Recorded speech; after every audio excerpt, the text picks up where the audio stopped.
out here on the California Delta. We're dealing with the summer heat. It's been hot, no big deal. The fish are biting. We've got some good bite windows, especially in the AM and PM. We're going to talk about that. We'll give you all the information you're going to need when you come out here this next week to catch yourself a boatload of fish. So let's take a look at a few pictures, and then we're going to get right into the report.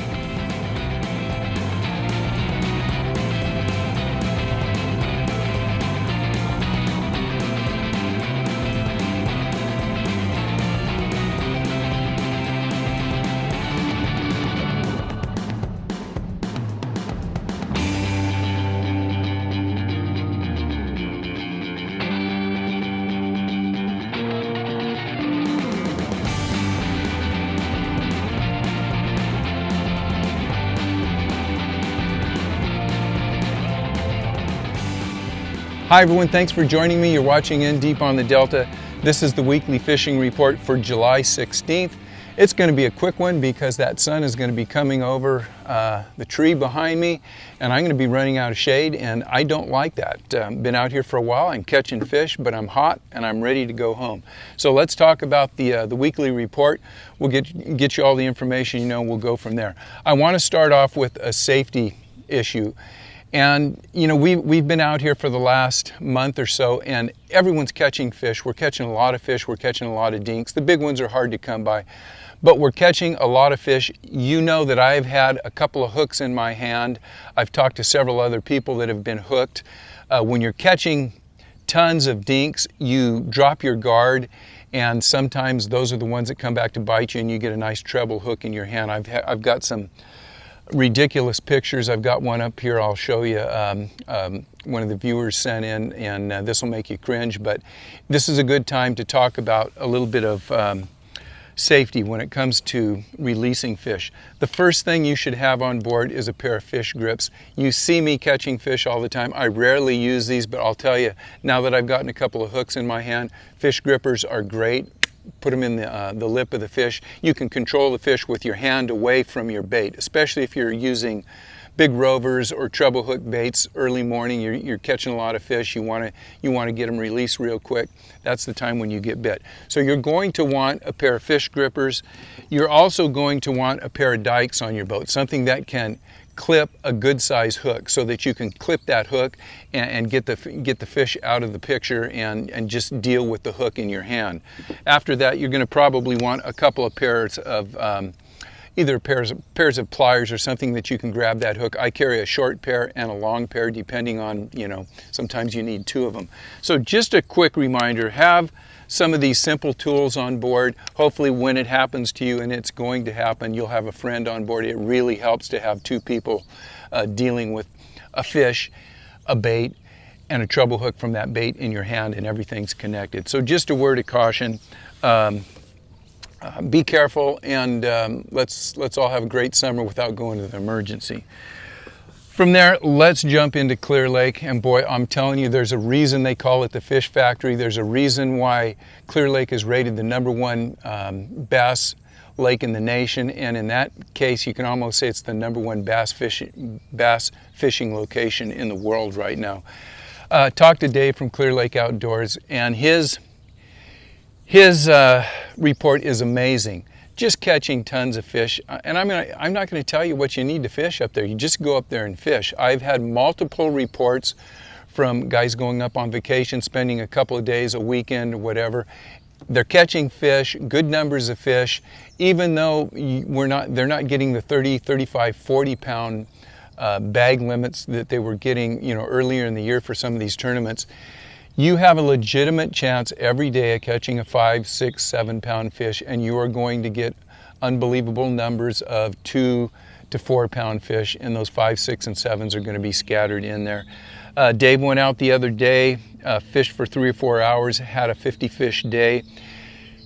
And I asked him, what's going on up there? Why are the fish all of a sudden coming out? Well, they've got high water this year. The water's starting to drop, so all the fish that have been in the creeks where a lot of fishermen haven't been able to get into them, he thinks those fish are flooding into the main body of the lake, and that's creating basically better numbers, more fish, easier fish that haven't been fished over so much are in the lake now, and they're catching them. Dave does suggest fishing from 5 to 10 a.m. in the morning or 5 to 10 p.m. at night. There is a topwater bite. When Dave went out the other day, he simply fished a jig, a crankbait, and an underspin. Never even fished topwaters. If you want to fish topwaters, obviously put on a topwater in that early morning, late evening, and you're going to get a good topwater bite, I'm sure. He's flipping toolies.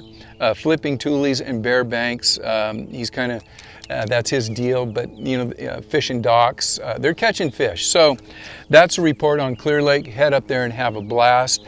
Didn't get a chance to talk to Aaron out at Central Valley Bait and Tackle about Don Pedro, but my friend Chris was up at Melonies last week, actually early this week. I think it was Sunday and Monday.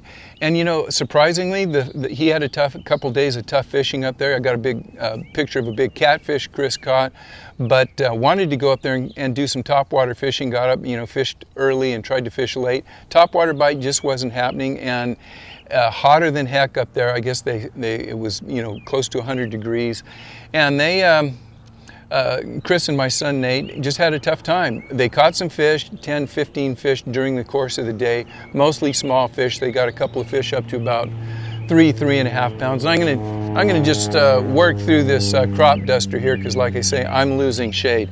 But for some reason, New Melonies just, the last first part of the week was not fishing well, and both my son Nate and Chris said it was hot. So if you go up there, make sure you bring some sunscreen and bring some shade with you if you have it. With that, let's get right into the Delta, and I'll go over some of the weekly tournaments that took place, and they were all over the board, and the fishing kind of has been all over the board. We'll go over that in a minute, but they had the Wednesday night tournament, 76 boats, not a bad top weight, 23 pounds won. 8th place, it took 14 pounds to cash a check, but if you guys listen to Caleb Bearded Bassing when he did his report, I think he said like 50 boats didn't even weigh in. So that's pretty tough fishing. Good competition, good fishermen out there. 76 boats, 50 boats don't weigh in. Yeah, 23 pounds at the top is nice, but 14 at 8th place, and 50 boats that don't weigh in. That was a tough day to be out there. That was Wednesday. Now the Bass Hole tournament was Saturday. They had 17 boats, took almost 29 pounds, and we're going to call it the Huntsy family. I don't know if it was father and son, brother and brother, mother and father, I don't know, I think it was, but we'll just call it the Huntsy family. Had almost 29 pounds, 28.9, second place, and 17 boats. Second place, 23, third place, 21, fourth was 20. Fifth was also 20 and some change. It was a 2 to 8:30 p.m. tournament. Pretty darn good fishing. The other tournament that I know of was the Delta Bass Club. They were out Saturday. They said also, I think the Modesto ambassadors were out there. They had the Delta Club had 15 boats. First place was 16, second 14, third was 13. So all in all, not bad fishing, but it's day to day. So with that being said, I've been out here and I've really noticed that, there are days that I've stunk it up out here a couple of times between last week and this week, and there's some days that I've had some pretty good fishing. The report for most of the anglers out here, they're still catching fish, a lot of dinks, chatterbaits are good. There is a topwater bite in the morning, and I'm going to go over that. There's a topwater bite in the evening. It dies off probably about 7:30 in the morning. Worms are still catching fish. The frog fishing is getting better and better, but it's not on fire, and I'm sure that the guys that are punching are catching fish. You just have to find the right water. Now, with that being said, the water temperatures that we have out here are still remaining in the high 70s. What I have seen, especially around Paradise Point last week, there was some type of algae bloom. Turned the water green. I had 5 or 6 spots that I knew there were fish in because I've been catching fish, and I'm not saying that they were great spots, but I knew I had 5 or 6 spots that I knew I could go to and catch fish. And boy, when that green water came in, it shut the bite off. So my first suggestion is, if you are out here and there is an algae bloom, and we're going to start to see this green algae in spots all over the delta. It's not something that comes over the entire river. It's going to come up in backs of sloughs, flats that don't get a lot of water movement, things like that. If you can, stay away from the green water. It's been green death to me. I've tried to move away and get into the cleaner water. It doesn't matter the visibility. Just stay away from that green water. It hasn't been good for me. Let's talk about AM and PM. It is generally, it's been on and off. It's getting better and better. I can tell you that my AM bite, PM bite, I'm starting to get the change in numbers of small fish to big fish is changing in a good way. A couple of weeks ago, I was probably getting 15, 20 fish in order to catch a keeper or a 3-pounder. The last couple times I've been out, I've been getting, I'll say, a 1 to 4 or 5 fish ratio. For every 3 or 4 or 5 dinks I catch, I'm getting a nice fish that is either a 14-inch keeper or one about 3 pounds. For me, it has been tough to get, even in the morning, to get the bigger fish to bite. I'm getting 1 big bite per morning. In the last couple of big bites, I have not connected with. And what I generally start out with, just before light, I've been throwing a big wake bait. This is the Mikey. Wake bait of your choice is going to be fine, but I've gotten 1 bite on this. They're just not picking up the bigger baits. They're not picking up the rovers and the faster moving whopper ploppers right now. So my number 1 go-to bait the last 3 or 4 trips has been just a small Rico. So any type of small popper, and the bigger fish are keying in on these smaller baits. Again, these are the ones that when you're catching a lot of fish, we talked about, trying to get them released real quick and getting a hook in your hand. These are the kind of baits that wind up in your fingers. So again, be careful when you're catching a lot of fish. Take your time and make sure that you're being cautious not to hook yourself. But those smaller baits are really happening. The before light bite is not happening. The after dark bite is not happening. It takes about 15-20 minutes for that sun to get up on the water. Then you're going to have about a 45-minute bite window. As soon as that bite window starts to deteriorate, you're going to know it, because you're getting bit, and all of a sudden it's gone. At that point, what I've been doing is I'm throwing worms, 5-inch Cinco, green pumpkin, and that pretty much immediately starts picking up fish. Same thing with that Cinco. I've been throwing, the last couple weeks, I've had a 10 to 15 fish ratio of dinks to maybe getting a keeper. Even with that Cinco, right now it seems to be the trend is fewer dinks, better keeper fish. And I'm getting a lot of those 13 to 14-inch keepers. They're not dinks, they're not rats, but they're small keepers, and I am starting to pick up more of those 2.5 to 3.5 pound fish. You got to work for them, and when it's hot, I don't dig it, so I guess my last tip would be, if you're going to stay out all day, make sure you drink a lot of water. The frogfish are biting, and the punch bite is going to get better and better as these fish start to get in under the surface vegetation. If you're fishing tournaments, you definitely want to keep a frog and a punch rod on.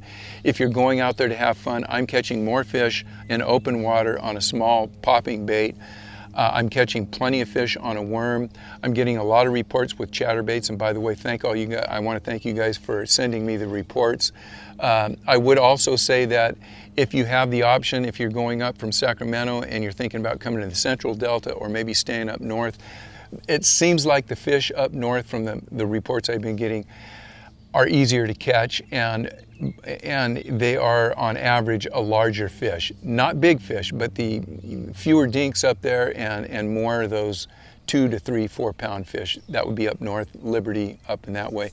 There are still some stripers in the system, but they're trickling out. I know the guys that are working for them are still getting fish, but it's been tough with the stripers. They'll come in a month or two, and we'll have good fishing again. So with that, that's a quick Delta report. Stay tuned in, and we'll see what happens this week, and hopefully as this summer comes on and we start getting these better tides with the full moon building, we're going to have some better fishing. Now, I have been talking about this little jointed buzz bait or jointed twitch bait. I still don't have the name on this. I guarantee you guys I'll get the name of this thing, so if you want to pick them up, we'll talk a little bit more about this bait, and then I'll give you some information on how you can pick it up. You got to send over from overseas, but man, this bait is also a killer. Just a little twitch bait, kind of like a fluke. Yeah, that's another thing I didn't mention. If you have a fluke, fish that, you'll probably catch some fish. All right, guys, thanks for watching. We'll see you guys next week. Good luck.